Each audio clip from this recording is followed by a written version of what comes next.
Assalamualaikum warahmatullahi wabarakatuh. Perkenalkan, nama saya Nur Hidayah dengan NIM 0221534. Di sini saya akan mempresentasikan mengenai fungsi Hazard kumulatif.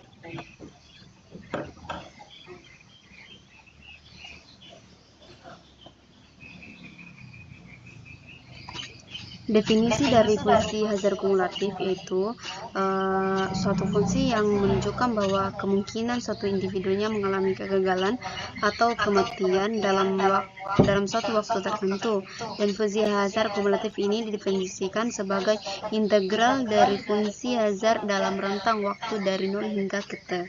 Menurut Lewag 2003, fungsi kumulatif Hazard ini didefinisikan sebagai HT integral dari 0 hingga T Hx dx, di mana Hx ini adalah fungsi Hazard, dan untuk huruf besar Ht ini adalah fungsi Hazard kumulatif.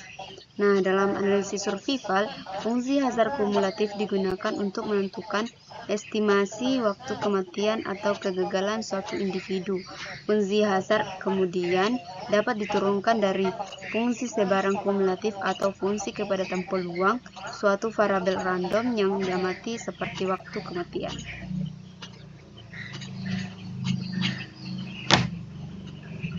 Terus untuk fungsi hazardnya ini merupakan bahwa tingkat risiko yang terjadi suatu event. Menurut Lewag 2003, fungsi hazard HT dari waktu survival T memberikan tingkat kegagalan bersyarat yang didefinisikan sebagai peluang kegagalan selama interval waktu yang sangat kecil, dengan asumsi bahwa individu tersebut bertahan hingga awal interval, atau sebagai batas peluang bahwa individu gagal dalam interval yang sangat kecil, atau T ditambah delta T, yang mengingatkan bahwa individu tersebut bertahan hingga waktu T. Fungsi Hazard dapat ditulis dengan persamaan seperti ini. Maka hubungan antara fungsi kumulatif Hazard dengan fungsi survival yaitu St eksponensial dari min Ht.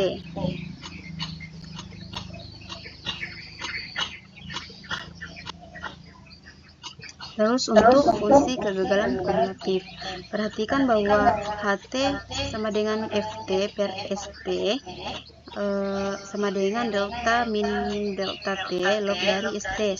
Nah, fungsi rumus ini adalah fungsi survival, sehingga dapat mengakibatkan St ini eksponensial dari min Ht yang telah dijelaskan tadi slide sebelumnya, dan Ht-nya ini adalah integral dari 0 T Hu per delta U atau min log dari St.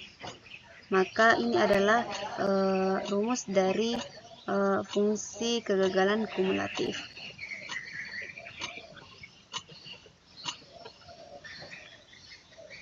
Selanjutnya, menaksir fungsi kegagalan kumulatif dengan Ht sama dengan min log dari St, yang dimana dari fungsi Hazard kumulatif ini hubungannya antara fungsi Hazard kumulatif ini adalah min log St, dan jika St topi adalah penduga dari Kaplan-Meier dari fungsi ketahanan, maka Ht dari min log St adalah taksiran kegagalan kumulatif sampai waktu, di mana H topi T adalah sigma dari Ht sama dengan min sigma dari J1 sampai dengan K log dari Nj dikurang Dj per Nj, karena log Nj kurang Nj-nya per Nj-nya dekati dengan min Dj per Nj, maka taksirannya yaitu H topi T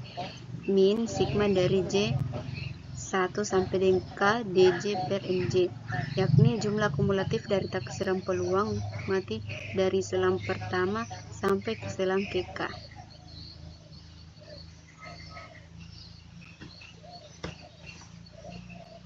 Selanjutnya, fungsi Hazard kumulatif berdasarkan estimator Nelson-Allen yang didefinisikan menggunakan fungsi dengan rumus H to Pi T, sigma dari TI kurang atau sama dengan T DI per YI jika T-nya itu lebih besar dari T1 dan untuk 0 jika T-nya kurang dari T1, dengan DI adalah indikator kematian untuk individu GI dan YNT1 adalah banyaknya individu yang hidup sebelum T1 dalam Klein 1997 halaman 86. Sedangkan untuk variansi dari penaksirnya itu variansi H to Pi T sigma dari TI kurang atau sama dengan T DI per YI pangkat 2. Sedangkan untuk Kaplan-Meier menggunakan produk limit. Baik, di sini saya akan menjelaskan sintaks yang saya gunakan untuk melihat kurva Kaplan-Meier dan kurva Hazard kumulatif pada Nelson-Allen dengan menggunakan data DBD. Nah, data ini adalah data DBD dan data ini saya peroleh dari rekomendasi di Rumah Sakit Haji Andi Depok Kabupaten Polowali pada tahun 2022.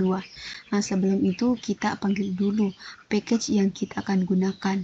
Nah, package yang saya gunakan di sini adalah package survival dan subminer. Nah, dalam datanya terdapat 3 variabel, yaitu variabel jenis kelaminnya, waktu, dan statusnya. Terus sebelum itu kita mengubah dulu variabel gendernya menjadi variabel faktor dengan menggunakan sintaks ini. Nah, setelah itu kita membuat objek survivalnya, dimana pada sintaks ini menggunakan fungsi surv. Fungsi ini digunakan untuk menganalisis survival untuk menentukan waktu peristiwa, misalnya kematian, dan status peristiwa, misalnya apakah peristiwa itu terjadi atau tidak.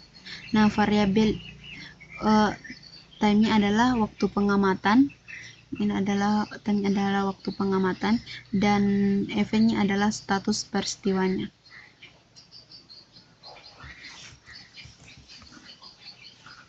Dan terus model Kaplan-Meier.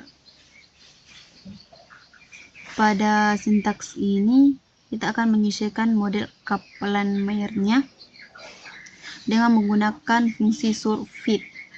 Model ini digunakan untuk memperkirakan fungsi survival berdasarkan kelompok yang didefinisikan oleh variabel gender dalam data yang kita gunakan.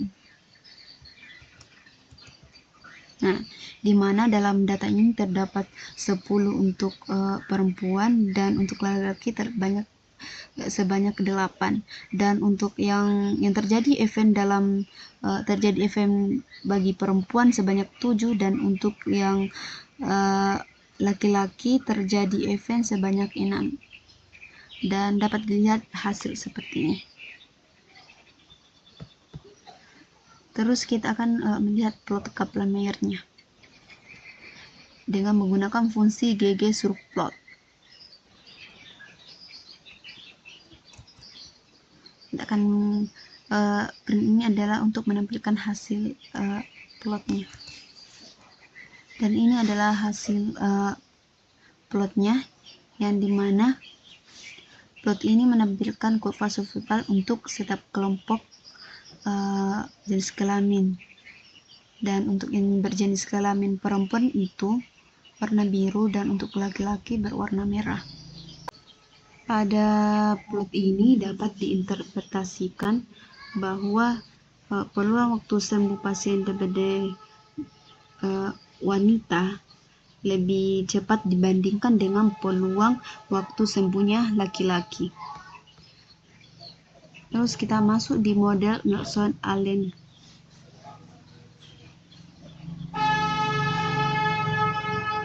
Yang dimana sintaks ini kita menggunakan fungsi survit. Model ini digunakan untuk memperkirakan fungsi Hazard kumulatif berdasarkan kelompok yang didefinisikan oleh variabel gender.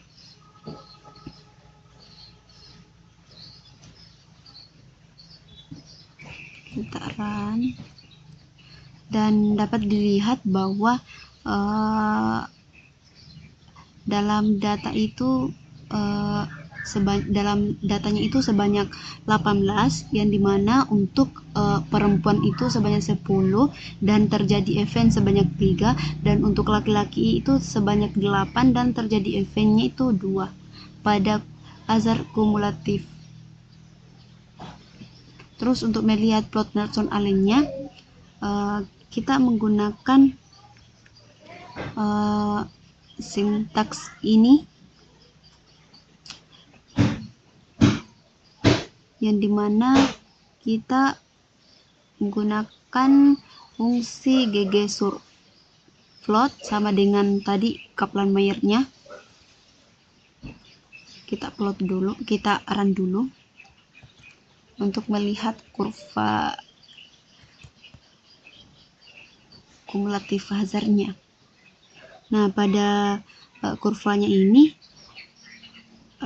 mencetak plot Nelson-Allen-nya yang telah dibuat sebelumnya berisiko kumulatif awalnya tidak berubah, kemudian menurun pada satu titik tertentu, dan setelah itu tetap konstan. Dan ini bisa diinterpretasikan bahwa sebagian adanya suatu peristiwa yang signifikan yang mengurangi risiko pada pria. Dan sedangkan untuk perempuan hanya terdapat garis mendatar yang artinya tidak ada perubahan sepanjang periode.